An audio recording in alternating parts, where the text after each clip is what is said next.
So now the Trump administration has promised to try and curb the opioid epidemic.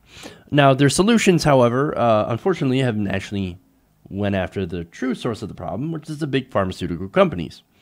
They are mainly at fault because they push for more drugs to be put in more communities. They do misleading advertising campaigns and things like that.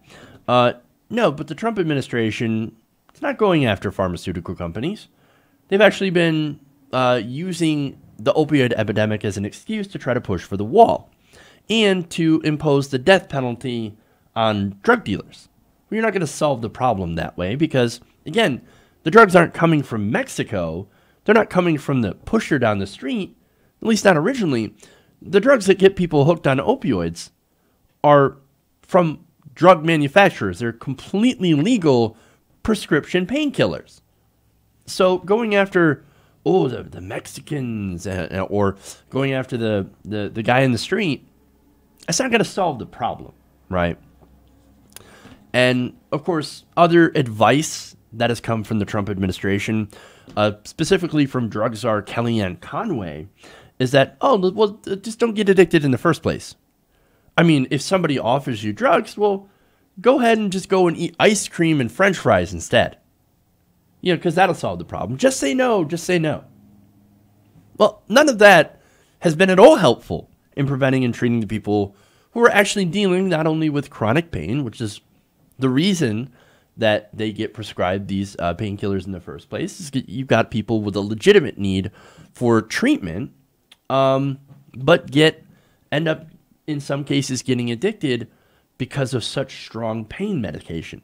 Right, things like fentanyl and OxyContin, and look, these drugs sometimes get prescribed to people who don't necessarily need them to begin with. But anyway, Bernie Sanders, however, he seems to have a novel idea. Instead of jailing some of the users who end up turning to hard drugs and doing the wall idea and saying just say no, how about we arrest the people who have caused the problem in the first place? Senator Sanders on Tuesday will introduce a bill that would impose jail time for pharmaceutical executives whose companies engage in manipulative practices when marketing opioids. So that is Bernie Sanders saying, I'm actually going to go after the real cause of the problem, the goddamn greedy executives. Yes, it's about time. Now, the legislation would impose a 10-year minimum prison sentence and fines equal to an executive's compensation package if the individual company is found to have illegally contributed to the opioid crisis. It would also impose an additional fine on those companies of $7.8 billion. That is 1/10 of the annual cost of the crisis. So not only are they taking the person's compensation package, right, but also an additional $7.8 billion. He is not fucking around, and I love it. Now, of course, the bill outlines a number of mechanisms by which the Department of Health and Human Services could demonstrate that these companies have contributed to the opioid crisis, including by mandated written justifications for pill orders that would seem to be medically unreasonable. Now, what's an example of a pill order that is medically unreasonable? Well, this was revealed earlier this year, where a drug distributor named McKesson had shipped 5 million opioid pills to a West Virginia town of 400 residents over a 2-year span. 5 million pills for a town of 400. That's insane.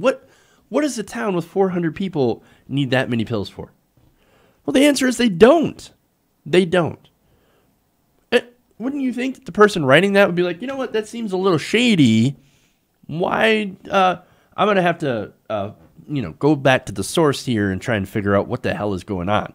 Why they need that many pills. But they didn't do that. All they saw was dollar signs in their eyes. Okay, 5 million pills? Done. That's the kind of stuff that we should go after. Because, look, the reason that they do that is because of profit. there is a profit motive in selling more and more pills. Unfortunately, that's why anything in the medical industry should not have any sort of profit motive. There should be no profit motive in healthcare. Now, let me get back to the bill. The legislation would also establish an opioid reimbursement fund to be administered by the HHS that would collect the fines levied under the new law and distribute them to other federal departments. Now, the bill would also prohibit companies from direct marketing of opioid products without adequate warning of their addictive properties.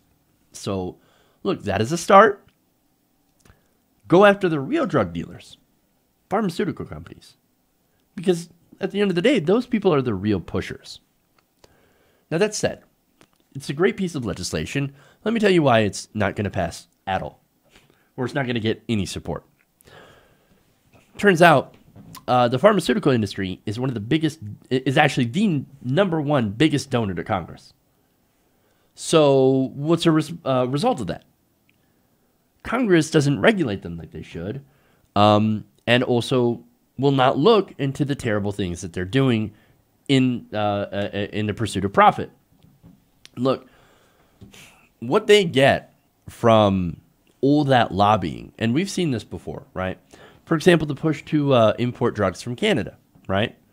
The pharmaceutical industry is a big backer of Cory Booker, for example. Well, he got a lot of money from the pharmaceutical industry, and originally he was like, oh, no, I'm not in favor of this. Safety concerns for Canadian drugs. But wait a minute. Those Canadian drugs are the same drugs by the same companies manufactured in a place that actually has tighter regulations. That did not hold up at all. And even Cory Booker later on had to admit, no, that doesn't make any sense. But guess what? I'm in favor of importing drugs from Canada now. So that's what some of that money does. Not only that, but they also prevent Medicare from being able to negotiate drug prices. Medicare would have a huge advantage in negotiation because they represent so many people. But they're unable, they are blocked from being able to use that leverage to lower drug prices and therefore lower spending on healthcare overall. That's what money buys you. That's the kind of influence that all that money buys you. But look, not only do they give to Congress, which, by the way, stops any progress on doing anything to rein in these drug companies, but look, the main complaints that they've had contributing to the opioid crisis is the fact that all that marketing that they do, right? The deceptive marketing and the kickbacks they've given doctors for overprescribing these drugs to people that, look, I don't blame the people at all.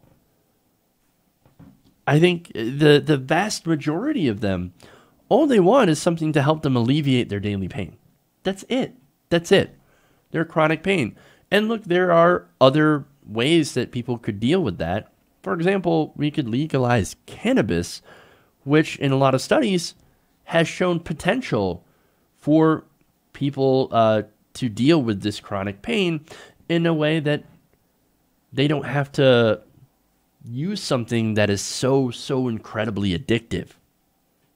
Because again, cannabis is not addictive. So,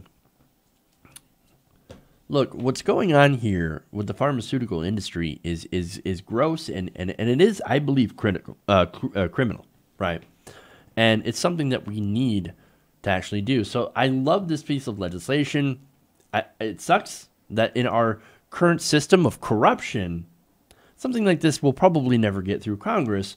But nonetheless, at least there's somebody out there that's actually trying to fight and fight in the correct way. So big credit to Bernie Sanders. This is a big crisis.